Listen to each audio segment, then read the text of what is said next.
नमस्कार जय जगन्नाथ। आज आपण मान गोटे बेस्ट बिजनेस नहीं आसी पेपर प्लेट बिजनेस। ठीक अच्छे आज आम देखा पेपर प्लेट बिजनेस रियलिटी कौन ये मेसीन कौन एक केमी यूज करेंगे एवं यही मेसीन जी आपण मैंने नौकरी आपंकर केते टंका इन्वेस्टमेंट हम केते टंका आपण मासिक बाहर एवं लाइन केते कंज्यूम हम एवं घर इलेक्ट्री रे एटा हो पार कि ना संपूर्ण विवरणी आज गोटे वीडियो रे आम डिस्कसन करवा। प्रथमे देखंतु एई मेसीन टी आपण जति नौचंती ये गोटे प्रकार मेसीन आपण माने देखि परतबे आ गोटे देखंतु ये गोटे प्रकार ये देखि परतबे एई मेसीन टी हलुची ए मेसीन टी कोन पई हलुची काहे ना यार स्ट्रक्चर हालुका अछि। मार्केट रे आपण जिबे मार्केट रे जो मेसीन आपण को देबे ए बळे हालुका स्ट्रक्चर देबे केई ए बळे हेवी स्ट्रक्चर देबे नाही कोन पई काहे ना समस्ते कम पैसा रे दउचंती। ठीक अछि जनरली कथा हमर कोन रियलिटी अछि एई मेसीन जति आपण नौचंती 55,000 या सहित यही मेसीन सहित गोटे 7 इंच दुना डाई फ्री विथ गोटे 13 इंच बफे प्लेट फ्री यही मेसीन सहित देखी पारे ये हलुव मेसीन टाक भी आप देखी रखु जोटी भी आप जाऊँच कंपानी के बॉडी यही बॉडी सहित मिसिबो बराबर। तापर आउ गोटे कथा देखो यही बॉडी देखो यहाँ हेवी हाइड्रोलिंग रोचे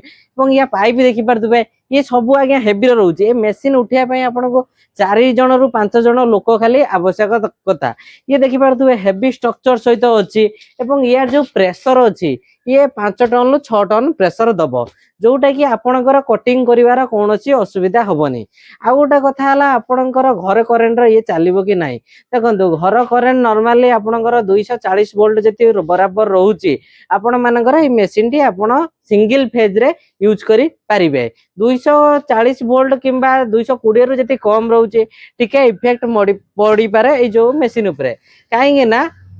यही मेसीन पाई आपन को 2 HP रो मोटर आवश्यकता रहिबो जोटा कि 1.5 किलोवाट रो अछि। ठीक अछि आ गोटे कथा आपण माने चिंता करथिबे एही मेसीन टी आपण जति नौचंदी आपनकर मासिक इलेक्ट्रिक बिल केते उठिबो देखि परथिबे आपण जति डोमेस्टिक रे यूज करचंदी आपनकर पर यूनिट 6 टका नेखा आसीबो बराबर। जति आपण माने कमर्शियल यूज करचंदी आपनकर पर यूनिट 7 टका 50 पैसा अप्रोक्सीमेटली आसीबो। ठीक अछि आपण 6 टका रे जति देखुचंदी आपनकर डोमेस्टिक रे घंटा को 6 टका उठुची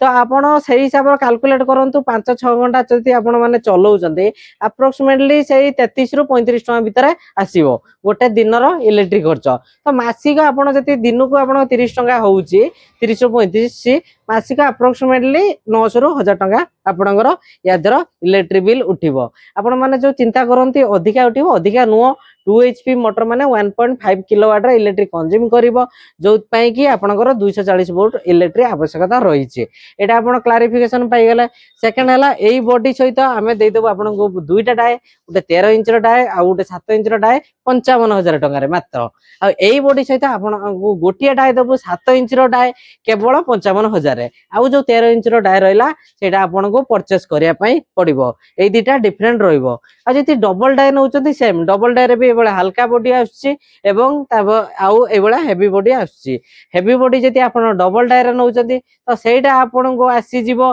75,000 गोटे 7 इंच रो दुना डाय सहित जति आपण माने एई बळे हेवी डाय नउचंती तो आपणकर 7 इंच रो डाय आसीबो आ जति आपण माने नॉर्मल एई बळे नउचंती तो दुईटा डाय आसीबो गोटे 13 इंच रो गोटे 7 इंच रो दुईटा ही आसीबो। आ गोटे कथा आपण माने जो माने मेसिन पकाउचंती आपण मानकर बहुत माने डाउट रोची सेकंड फ्लोर रे पकई परिबे कि फर्स्ट फ्लोर रे पकई परिबे देखो दुईटा जगह रे आपण माने मेसिन यूज करि परिबे बराबर। गोटे डिफरेंट कोन हला फर्स्ट फ्लोर रे पकेले बेटर हबो कोन पई मु कहूची देखंतु कथाडा फर्स्ट फ्लोर रे पकेले ए जो हाइड्रोलिंग टा आपनकर प्रेशर दबो ठीक अछि एटा टिके लोड पडिबा आपनकर छात उपरे बुझि पाइले जति आपण ग्राउंड फ्लोर रो पकाउचंती त आपनकर किछि असुविधा हबनी आपनकर मेसिन जेमे चलिबो से हिसाब रे आपनकर बराबर प्रोडक्शन हबो एटा रहिला रियलिटी। त हमठु जति आपण माने मेसिन नउचंती आपनको सर्विस बराबर मिल जिवो मटेरियल आपण जे कोनोसी डिस्ट्रिक्ट रो होंतु नियर बाय हमें मटेरियल आपनको जोगै देबो किंतु आपण सेलिंग आपण निजो करिया पई पड़िबो हमरो डिजिटल मार्केटिंग एजेंसी अछि ता दर भी आपण माने कहबे ते हमें मार्केटिंग करे देबो किंतु आपनको निज तरफ रु किछि चेष्टा करी कि सेल करिया पई पड़िबो सबु साहाय्य आमे करिवु किंतु आपनको किछि निज आडु भी करिया पई पड़िबो जोत पई कि आपनकर मार्केटिंग बराबर हेई परिबो। आ गोटे कथा मु आपनको एटा ग्यारंटी कहू जे आमे जो प्राइस रे आपनको मेसिन दउचो अन्य कोनोसी कंपनी आपनको से प्राइस रे मेसिन देबेनी ठीक अछि। आ गोटे कथा हमर जो इंस्टॉलेशन सर्विस अछि आपण गोटे दिन ले पाई परिबे आपण आसिले भी ऑफिस आपण विजिट करके सब दिन देखि परिबे कथा हेई परिबे सेतरे आपनकर किछि असुविधा नाही। जदि आपण माने एभला गोटे पेपर प्लेट बिजनेस करिया पई चाहुचंती ताले जो डिस्प्ले रे नंबर दिया आइचे ए नंबर रे जोगाजोग करके संपूर्ण विवरणी पाई परिबे। आज पई एतिकी नमस्कार जय जगन्नाथ।